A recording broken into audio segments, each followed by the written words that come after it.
Anarchist Communist Revolution, in Commemoration of Imprisonment. Subtitle, Why is Life So Hard for Tenant Farmers?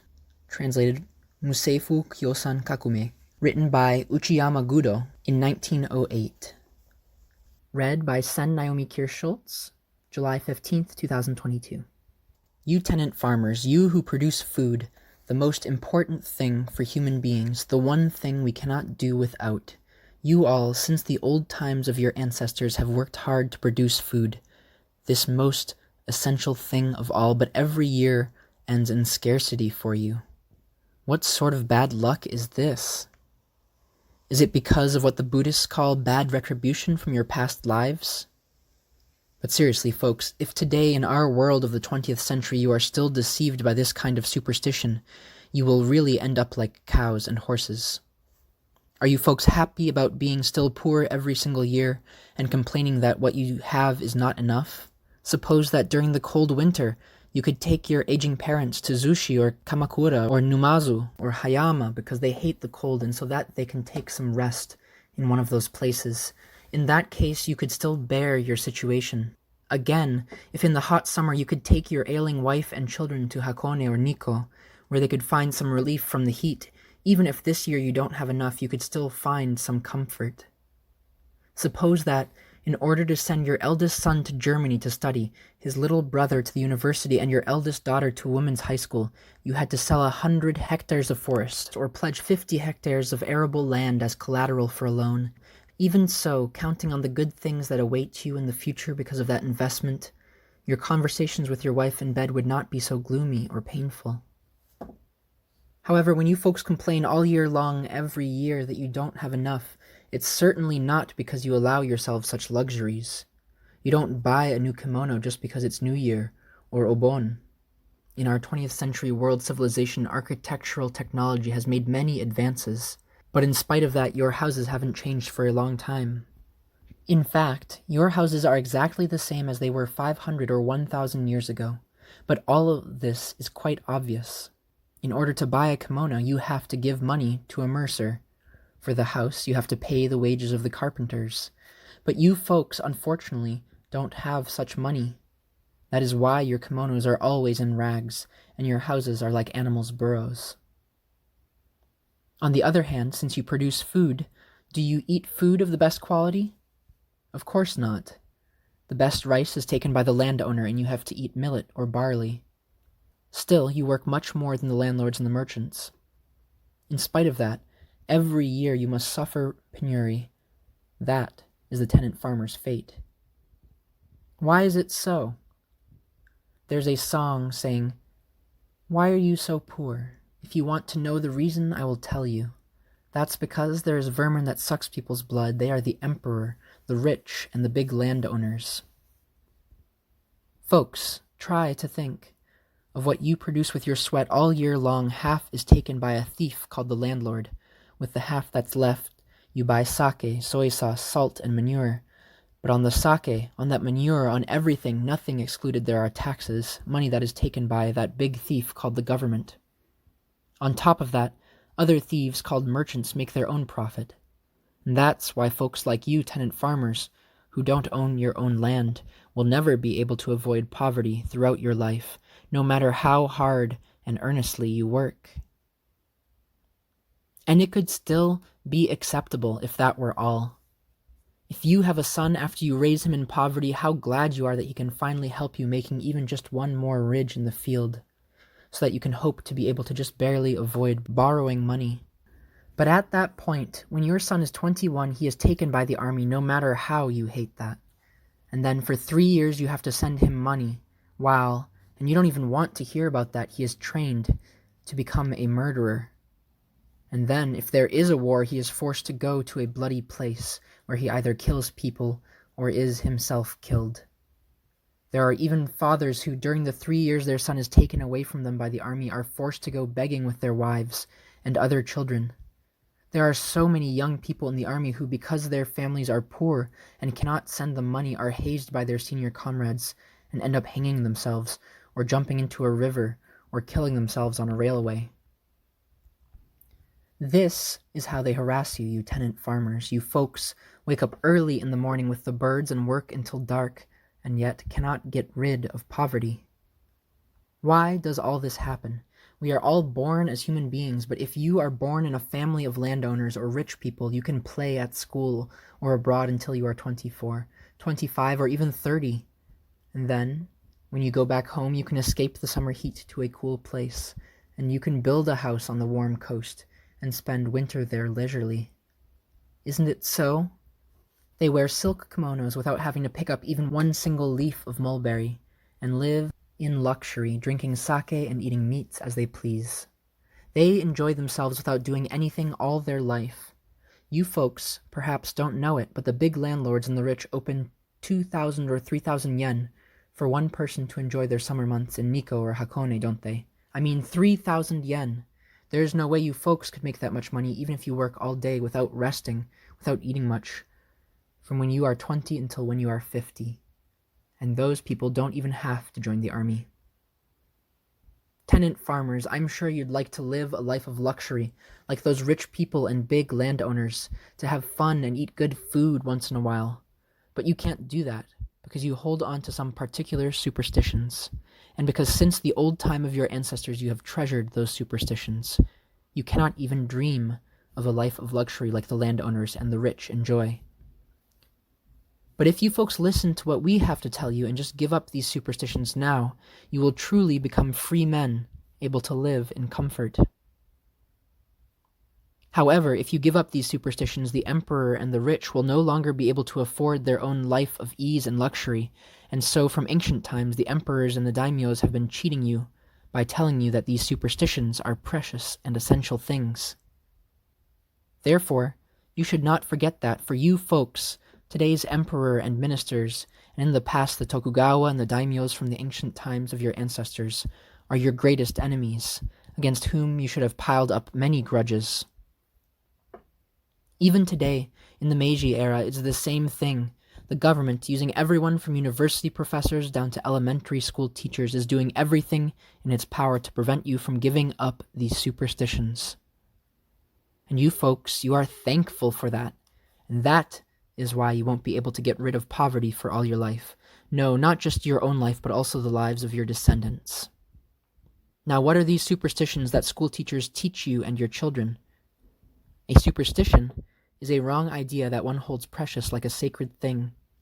I will tell you later why you people have been holding on to these wrong ideas since the remote past. But now let me tell you what these wrong ideas, these superstitions are. First, since you are graciously given the chance to cultivate the fields by the landowners, you must pay him land rent, shosakumai, as a token of your gratitude. 2. Precisely because there is government, we peasants can work in peace. We must pay our taxes as a token of gratitude for that. 3. If our country did not have enough armaments, we peasants would end up being killed by the foreigners. Therefore, we must send our young, strong boys into the army. And this is it. Because these wrong ideas have penetrated deeply into your minds, you do not protest against paying land rent, taxes, or sending your sons into the army, no matter how poor you are.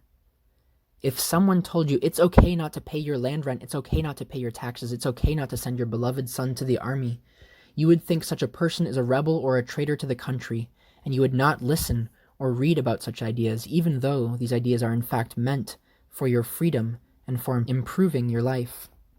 This is what I would like you to think and read carefully about the most.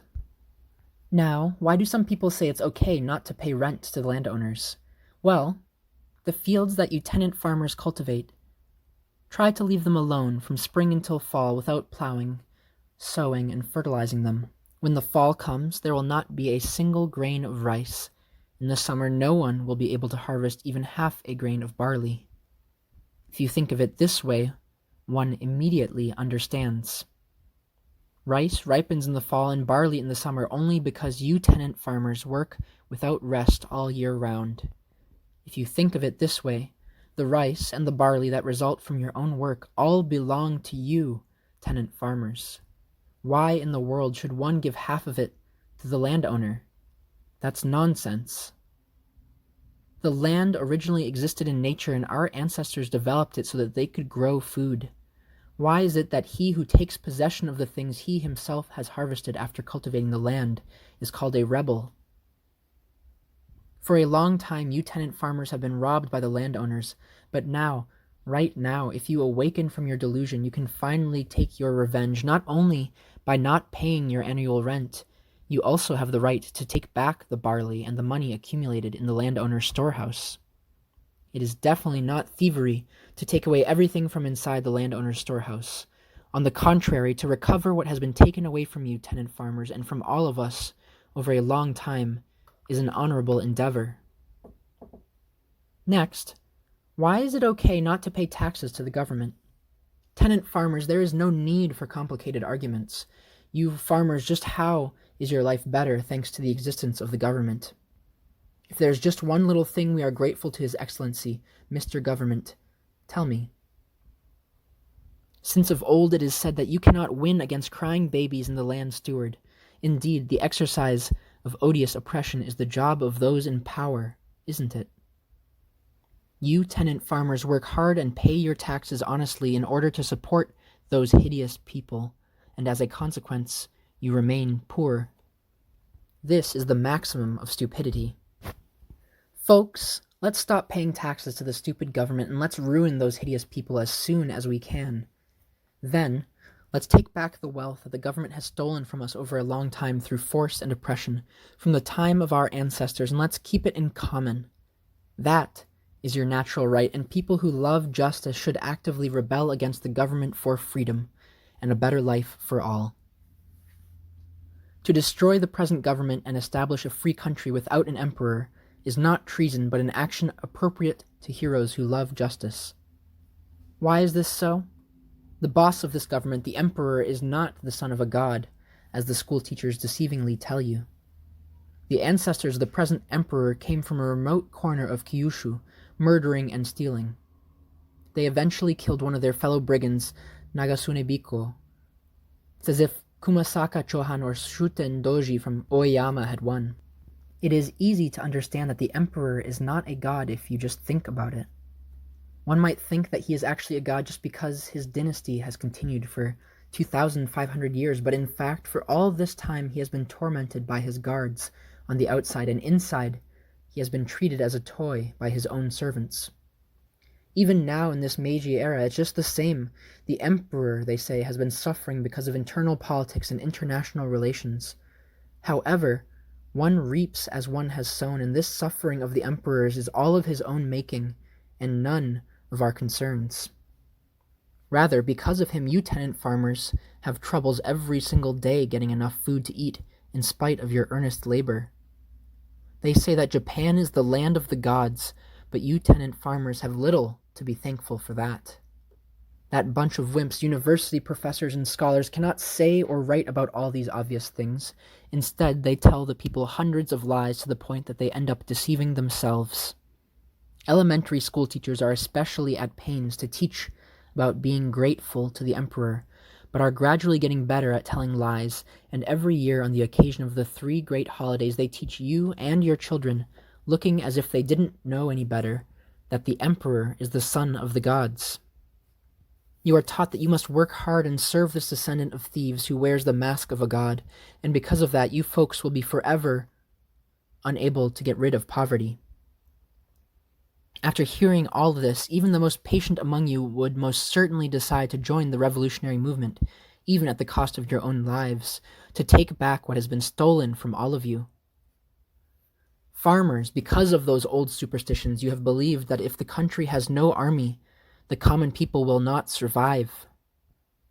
Of course, both in the past and the present, it is obvious that if war breaks out, a country without an army will be destroyed by a country that has one. However, wars happen because there are those great thieves called emperors and governments. Isn't war a fight between one government and another? It boils down to this.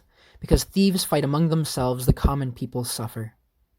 If we eliminate the thief called government, war will disappear. If there is no more war, then there is no need to send your beloved sons to the army. It is as simple as that. Now, all of this means that the fastest way to eliminate that great thief called government is to stop paying rent to the landowners, paying taxes, and sending your sons into the army. There are several methods to put this ideology into practice. First, you tenant farmers, even just 10 or 20 among you, should form a labor union and put these things into practice. Namely, do not pay land rent to the landowner, don't pay taxes to the government, and don't send your sons to the army. If you begin acting in this way, and since many people love justice, your movement will spread from one village to one district, from one district to one prefecture, and eventually from Japan to the whole world. And at that point, the ideal land of anarchist communism, where all are free and live a comfortable life, will be realized.